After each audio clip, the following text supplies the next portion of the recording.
just let me find a cab. Then get home, fall into bed, and sleep so deep the alarm gives up. You know, if you have ever worked a late shift, you know exactly how this feels, right? That bone-deep, heavy exhaustion where your only goal in life is just crossing the finish line to your front door. It's incredibly relatable. It happens all the time, and it's exactly the state of mind where we are at our absolute most vulnerable. Welcome to This Explainer. Today, we're diving into a genuinely brilliant piece of modern storytelling. It's a chilling urban legend called The Last Cab of the Night. We are going to break down exactly how this story takes a painfully everyday scenario, something we all do, and twists it into a terrifying loop, building suspense step by step. All right, Section 1, the everyday commute, setting the scene. So, let's dive into this setup. The source material immediately grounds us in pure reality. We meet Nisha. She's 26, working super late as a content moderator, practically running on empty with dark circles under her eyes. She really just wants to get from her office in Endery East to her home in Powai. When she books her cab, the app pops up showing her driver is Mahesh Patil in a white car. She thinks, oh man, Mahesh uncle again. Because it's literally the exact same driver she's had for 3 nights in a row. Now, in this economy, getting the same driver 3 nights in a row is basically a steady relationship. But notice how totally innocent it all feels. Getting the same driver isn't inherently scary at all, it's just a funny coincidence. The author uses this mundane, everyday fatigue to make us completely drop our guard right alongside Nisha. Moving into Section 2, Anomalies and Red Flags. Escalating Dread. Okay, let's track how this dread actually builds. Notice how these super clever auditory and visual anomalies slowly, almost invisibly isolate our protagonist. Just minutes into the ride, the driver takes a wrong turn into this deserted industrial area, right? He claims the app route isn't always accurate. Honestly, a classic, totally believable excuse. But then the auditory clues hit. The car radio turns on with a crackle of static, and it's playing an all-India radio bulletin specifically from the night of July 2, 2012. When Nisha questions it, Mahesh just abruptly shuts it off, saying he prefers the silence. Then we get the visual looping. Nisha spots a massive hoarding for the Side Darbar family restaurant 24/7. Pretty normal. But moments later, after taking a turn, that exact same hoarding appears again, except this time, the 24 is burnt pitch black. And finally, the trap just snaps shut. Her GPS arrow freezes in place, and the network icon completely vanishes. She is literally trapped in a moving box. Now, this brilliantly illustrates the true psychological horror of the story. Notice the stark split going on here. In Nisha's physical reality, she is sitting in a moving cab, feeling the cold air, passing these bizarre, burnt-out landmarks.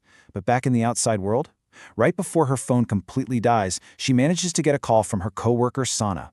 Sana is standing back at the office gate, and Sana says the security guard told her Nisha never actually left. The cab app shows her ride was canceled, and then the phone cuts out. This wild contrast between the two realities emphasizes such a terrifying psychological and sensory isolation.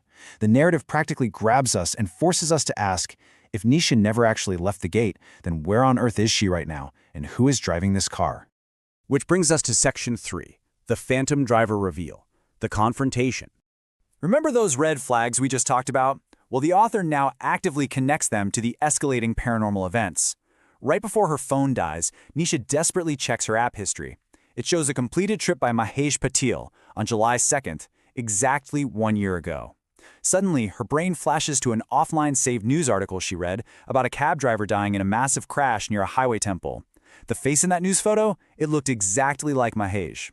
And then, the visual impossibilities just completely escalate. Nisha begs him to let her out at this glowing police checkpoint up ahead, but as the car drives right through it, the barricades and these weirdly translucent police figures just vanish entirely into thin air. There's no denying it anymore. The supernatural is fully out in the open. So, the tension hits its absolute peak at this exact timestamp. The car ascends an entirely empty, silent flyover. The digital dashboard clock freezes permanently at 3:33 a.m. The seconds keep blinking, but the time absolutely refuses to move forward. Time itself has stopped, and Nisha realizes, with utter dread, that she is trapped in a frozen moment. When Nisha finally scrapes together the courage to ask who he is, Mahesh gives this absolute gut punch of a confession. I was just going home too, madam, but someone didn't let me reach home. The narrative brilliance right here is how it shifts Mahesh from being this terrifying, malicious threat into a deeply tragic figure. He confesses that exactly 1 year ago, exhausted and taking extra trips just to make ends meet, his cab was hit near a Hanuman temple. He died right there on the side of the road. And now? Now he's stuck in this ghostly loop. Sometimes the app just glitches, showing his name to unsuspecting late-night riders who accidentally pull him back into the loop. He doesn't want to hurt her at all, you guys. He literally just doesn't know how to stop the car. Section 4. Breaking the ghostly loop. The escape mechanics. I absolutely love this part because the story anchors all these wild supernatural elements to very specific tactical physical actions. Nisha realizes, okay, if Mahesh is stuck on this route, she is now stuck with him. So to shatter the paranormal loop, she basically breaks down the problem mechanically. Step 1. She logically convinces Mahesh to turn the car around and go back to the exact Hanuman temple where his accident happened, the literal epicenter of his trauma. Step 2. The car finally stops, and she gets out into the freezing night air. Step 3. She grabs the heavy, physical temple bell. Step 4, and this is crucial. Instead of just praying for herself to survive, she actually prays for release for both of them, showing incredible empathy for her ghostly captor. And Step 5, she rings that bell with absolutely everything she has. The sharp, physical sound of the bell is the clever narrative device used to finally shatter the ethereal silence of the ghost loop. Finally, Section 5. The final chilling proof. The aftermath. The bell rings, the scene goes entirely black, and the story lulls us into this huge false sense of security. Nisha wakes up with a massive jolt on the bench right outside her office. The time is 2:59 a.m. Her phone battery is at 57%, her network is completely full. The security guard and her friend Sana are there, and they confirm exactly what was said earlier. The app couldn't find a driver, it canceled the ride, and Nisha just fell asleep waiting. Phew. It was all just a crazy, super vivid, exhaustion-fueled nightmare, right? She's completely safe. The classic narrative reset. But hold on, because here comes the first brilliant twist that just shatters that safety. As Sana tells her to go ahead and book another cab, Nisha opens the app. The screen updates. Recommended driver for your usual route, Mahesh Patil, online now. Oh man, the dread comes rushing back instantly. She absolutely refuses to take a cab and smartly decides to just walk to an auto rickshaw stand instead.